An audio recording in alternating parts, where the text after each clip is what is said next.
नमस्कार, हिमाचल बुलेटिन में आपका स्वागत है। पेश हैं आज के समाचार। हिमाचल प्रदेश विधानसभा के बजट सत्र के छठे दिन की शुरुआत आज प्रश्नकाल से हुई। प्रश्नकाल के उपरांत मुख्यमंत्री श्री जयराम ठाकुर ने सदन में वित्तीय वर्ष 2021-22 का आर्थिक सर्वेक्षण प्रस्तुत किया। उन्होंने जानकारी दी कि अग्रिम अनुमानों के अनुसार प्रचलित भावों पर राज्य का सकल घरेलू उत्पाद पिछले वर्ष 1,56,675 करोड़ रुपए के मुकाबले वर्ष 2021-22 में 1,75,173 करोड़ रुपए होने की संभावना है। उन्होंने कहा कि अग्रिम अनुमानों के अनुसार वर्ष 2021-22 में आर्थिक वृद्धि दर 8.3% रहने की संभावना है। श्री जयराम ठाकुर ने बताया कि आर्थिक सर्वेक्षण के अनुसार सामाजिक सेवाओं पर राज्य सरकार का व्यय वर्ष 2016-17 में 29.52% से बढ़कर 2021-22 में 33.91% हो गया है। उन्होंने आशा व्यक्त की कि वर्ष 2022-23 में प्रदेश की अर्थव्यवस्था दहाई अंक की वृद्धि लक्ष्य की ओर अग्रसर रहेगी। यूक्रेन में फंसे प्रदेशवासियों को सुरक्षित वापस लाने के प्रयासों बारे आज मुख्यमंत्री श्री जयराम ठाकुर ने विधानसभा में वक्तव्य भी दिया। अध्यक्ष महोदय, रूस पर यूक्रेन के मध्य चल रहे तनाव व युद्ध के कारण उत्पन्न वैश्विक संकट चिंता का विषय है। यूक्रेन में हिमाचल प्रदेश के छात्र छात्राएं उच्च शिक्षा ग्रहण कर रहे थे। वहां लगातार बढ़ते तनाव व युद्ध की स्थिति को देखते हुए हिमाचल प्रदेश सरकार ने वहां रह रहे हिमाचल वासी छात्रों की सकुशल वापसी के लिए त्वरित प्रयास किए हैं। अभी तक की एकत्रित सूचना के आधार पर 198 छात्र सकुशल वापस पहुंच गए हैं तथा 249 अभी भी यूक्रेन या यूक्रेन के सीमावर्ती देशों में फंसे हैं, जिनमें से 53 बच्चे 53 बच्चे खार्किव में फंसे हुए हैं। इन 249 में से 163 से संपर्क स्थापित हो गया है। पूरे प्रदेश में राज्य सरकार के अधिकारी उन सभी परिवारों से मिल रहे हैं जिनके बच्चे या सदस्य यूक्रेन में फंसे हुए हैं। इस विषय पर सरकार पूर्ण संवेदनशीलता से त्वरित प्रयास कर रही है। यद्यपि वहां फंसे हुए 86 बच्चों से भी लगातार संपर्क करने का प्रयत्न किया जा रहा है। विदेश मंत्रालय भारत सरकार द्वारा भी हवाई उड़ानों की संख्या बढ़ा दी गई है तथा पिछले कल एयरफोर्स का एक जहाज भी भारतीयों को यूक्रेन से लेकर वापस आया है। भारत सरकार के 4 वरिष्ठ मंत्री इस समय यूक्रेन के सीमावर्ती देशों में जाकर के भारतीय नागरिकों और छात्रों की सुकुशल वापसी के कार्य में लगे हुए हैं तथा प्रत्येक नागरिक की सुकुशल वापसी सुनिश्चित की जा रही है। अध्यक्ष महोदय, हमारी सरकार की ओर से, प्रदेश सरकार की और केंद्र सरकार की ओर से ये बहुत जोरदार प्रयास है कि हमारा हर एक बच्चा सुरक्षित भारत पहुंचे और हिमाचल अपने परिवार वालों के बीच में पहुंचे। और उस दृष्टि से प्रदेश सरकार लगातार केंद्र सरकार के संपर्क में है और जो भी इनपुट हमको बच्चों के अभिभावकों से या बच्चों के माध्यम से प्राप्त हो रहा है, तुरंत जो है हम आगे उसको कम्युनिकेट करके जो है उस तरह से क्या मदद वहां पर की जा सकती है।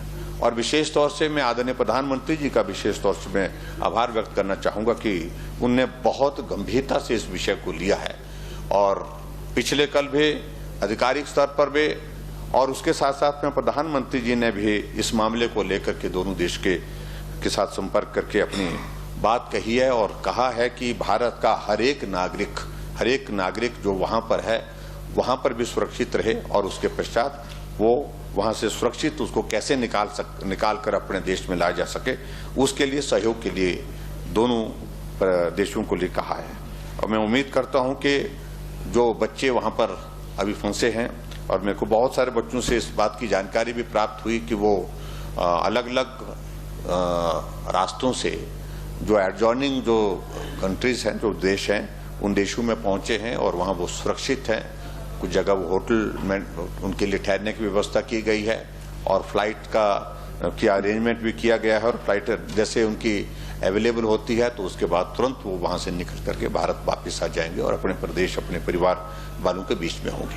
मुख्यमंत्री श्री जयराम ठाकुर ने आज शिमला में जल शक्ति मिशन एवं स्वच्छ भारत मिशन ग्रामीण की राज्य स्तरीय समीक्षा बैठक की अध्यक्षता की। बैठक में केंद्रीय जल शक्ति राज्य मंत्री श्री प्रहलाद सिंह पटेल ने राज्य में जल जीवन मिशन और स्वच्छ भारत मिशन ग्रामीण के कार्यान्वयन की जानकारी प्राप्त की। मुख्यमंत्री ने कहा कि प्रदेश में 17,28,000 घरेलू नल कनेक्शन है, जबकि वर्ष 2022 के दौरान 1,25,000 कनेक्शन प्रदान किए जाएंगे। उन्होंने कहा कि राज्य के किन्नौर और लाहौल स्पीति जनजातीय जिलों के सभी घरों में नल के माध्यम से पानी के कनेक्शन प्रदान किए जा चुके हैं। इस मिशन के तहत ऊना एक आकांक्षी जिला है। उन्होंने कहा कि 24 खंडों, 2,284 ग्राम पंचायतों और 14,525 गांवों को अब हर घर जल से जोड़ा जा चुका है। श्री जयराम ठाकुर ने कहा कि भारत सरकार द्वारा किए गए आकलन के अनुसार हिमाचल प्रदेश FHTC कवरेज में देश के शीर्ष 10 राज्यों में शामिल है। केंद्रीय राज्य मंत्री ने जल शक्ति विभाग के अधिकारियों को सभी घरों को नल से पानी का कनेक्शन निर्धारित समय में उपलब्ध करवाने का लक्ष्य प्राप्त करने के लिए हर संभव प्रयास करने को कहा। प्रदेश सरकार वन अथवा सरकारी भूमि जिस पर मंदिर निर्मित किए गए हैं को उन मंदिरों के नाम हस्तांतरित करने पर सहानुभूतिपूर्वक विचार करेगी। मुख्यमंत्री श्री जयराम ठाकुर ने मंगलवार शाम मंडी के संस्कृति सदन में आयोजित कारदार संघ की बैठक को संबोधित करते हुए ये घोषणा की। मुख्यमंत्री ने कहा कि मंडी के अंतर्राष्ट्रीय शिवरात्रि महोत्सव में सैकड़ों देवी देवता अपने देवलुओं के साथ भाग लेते हैं, मगर उन देवलुओं के ठहरने के लिए स्थान का अभाव काफी समय से बना हुआ था। उन्होंने कहा कि उनकी इस आवश्यकता को पूरी करने के लिए संस्कृति सदन का निर्माण किया गया है। श्री जयराम ठाकुर ने कहा कि हिमाचल के लोगों की देवी देवताओं में प्रगाढ़ श्रद्धा है। उन्होंने देव समाज से नशे की समस्या को दूर करने में आगे बढ़कर अपना सहयोग देने का भी आग्रह किया। उन्होंने कहा कि युवाओं को इस सामाजिक कुरीति से दूर रहने के लिए प्रोत्साहित करने के लिए हमें पहल करनी होगी। उन्होंने शिवरात्रि महोत्सव के दौरान बजंतरियों को सामूहिक देव धुन के आयोजन का सुझाव दिया।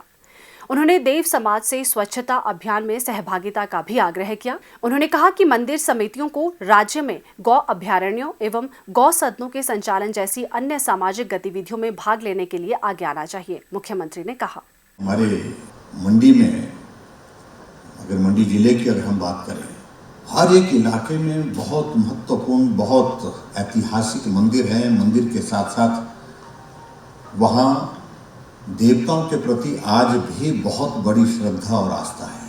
तो आज मुझे इस बात की प्रसन्नता है कि मंडी के शहर में, मंडी के शहर के लिए भी और उसके साथ साथ में शिवरात्रि के अवसर पर देवी देवताओं के लिए ये बहुत बड़ा सुविधा का केंद्र बन गया।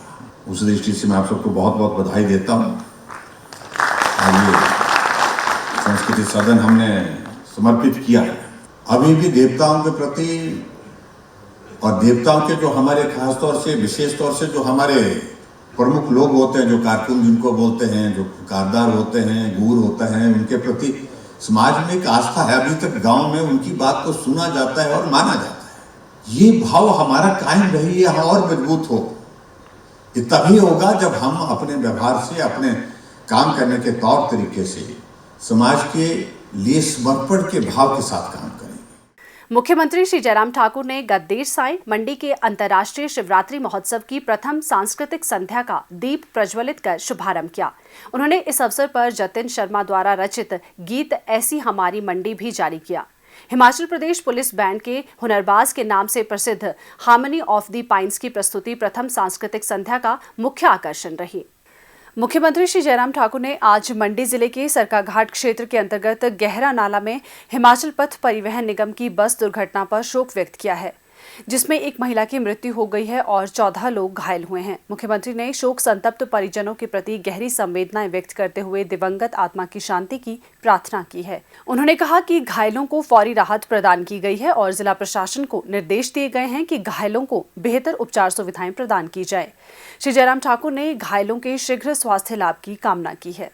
हिमाचल बुलेटिन देखने के लिए सब्सक्राइब करें YouTube channel IPR Himachal, follow करें ट्विटर @DPRHP, लाइक करें Facebook page information and public relations department Himachal Pradesh, visit करें वेबसाइट www.himachalpr.gov.in।